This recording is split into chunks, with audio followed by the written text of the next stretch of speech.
What's going on, guys? It's your boy Mag Dog TV coming back with another one. So it looks like NFL analyst Ross Tucker has just spoken out about Shedeur Sanders getting that ticket along with possible outcomes for him in the Cleveland Browns. We're going to talk about them in this video, so let's get to it. Every other city I go, from Colorado to the Bayou I go. Y'all know the motto, get a info I know.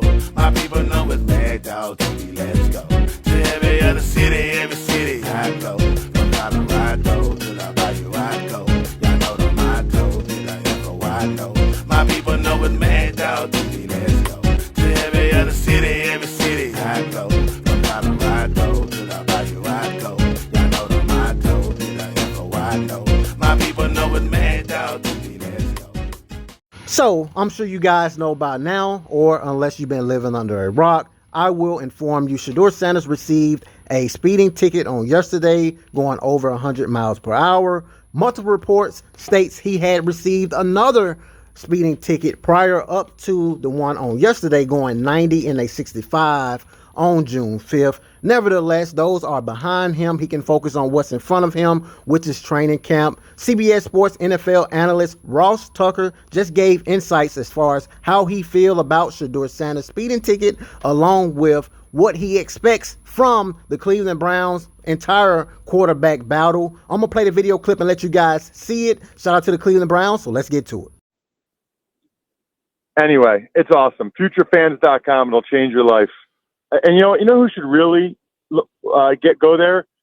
Your co-host, who is evidently likes that Shedeur got pulled over. Is that what we're going with now? Whoa, likes that? How did that happen? I don't know. I just follow social media.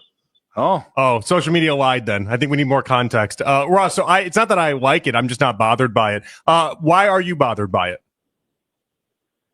Well, I think like anything like this. Well, first of all, most people speed or have sped in their life, right? Mm-hmm. I've never gone over 100. You know, like it's one thing if you're going 15 miles an hour over the speed limit. It's a conscious decision to go over 100. And if you're going over 100 at 1 a.m., what are we doing? You know, like what's the thought process there? And so I think if it was just that, Jonathan, I don't think it'd be that big a deal.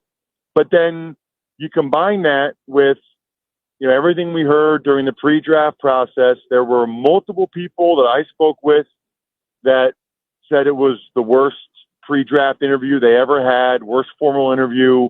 You know, I think we've all seen the reports out there of unprepared or immature or entitled.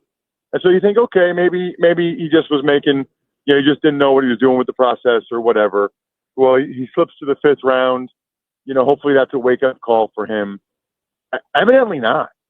You know, and I would say especially at that position, that's when it starts to bother me, right? So if it's any one thing, like if this is the only thing we had ever heard about him, either from an immaturity standpoint or decision-making standpoint, then I'd probably shrug it off. I'd still say it's not good. I mean, you're a very, very high-profile name and person. You're now an NFL quarterback, and for whatever reason, you make a decision to drive over 100 miles an hour. Where was he, by the way, in Cleveland that you can even drive 100 miles? Like, where was it? You guys know? Pretty much anywhere on Yeah, the we got interstate. a lot of highway. A lot of open roads, a lot of places you can just hit the gas and just have a little fun. Mm-hmm. Evidently. So anyway, so that's my issue with it, right? It's like, number one, does not appear as if he's learned any lesson really from the pre-draft process that supposedly humbled him or was a wake-up call or whatever. And I think just the fact that he has it in him to make a choice like that makes you wonder even more about all the other choices that he's made during the pre-draft process that hurt him tremendously. And in particular, I would say at that position, like I wouldn't care as much if he was a D lineman, you know, or like a corner or whatever, but the guy's a quarterback. Like you have to be the CEO of the team. You have to be buttoned up and do the right things all the time. And that's just not him yet for whatever reason. Ross, it's interesting because I do hear what you're saying, but at the same point, since he's been drafted, all we hear from local reports is that he's doing everything right. He's working his butt off. He's the things that they want him to work on, he's working on.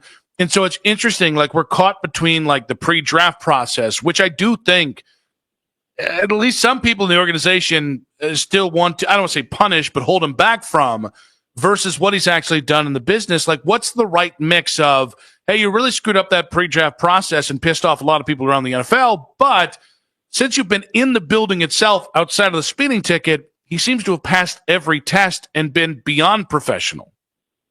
Right. And that is based entirely, on what Browns personnel have fed to local media. I mean, it's like comical. If you go to and by the way, it might be true, but if you go to every single team, every guy is in the best shape. Every guy is, Evan Neal for the Giants is looking awesome at guard, and Jackson Dart is everything they hoped he would be and more. I mean, it is very, very, very rare to read any report out of OTAs about this guy's doing the wrong things or this guy's had a setback in his rehab. You never hear anything negative this time of year. It's all, positivity and things are great and this guy looks good and this guy's healthy and this guy's even better than we thought he'd be.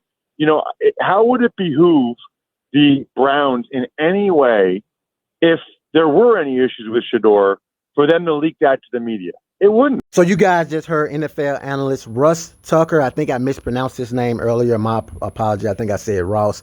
Give his thoughts on Shedeur Sanders. And even though I am in a disagreement with him, I can't question it when Shedeur Sanders received the ticket along with other tickets, as I said before, prior up to this one. And it's actually one. I'm not going to say other. It was one more ticket on June the 5th. Nevertheless, all of that should be behind him. Hopefully it is a wake-up call and he can learn from his mistake and see how much attention this has brought to him, because he can't do anything, man. You cannot make any false move if you are Shedeur Sanders. Now, if you are Dylan Gabriel, Joe Flacco, Kenny Pickett, yeah, you can get away with certain things. You can get away with some speed tickets. Even Myles Garrett, you can get away with a little bit. But if you are Shedeur Sanders, you are a worldwide market. You are a worldwide brand.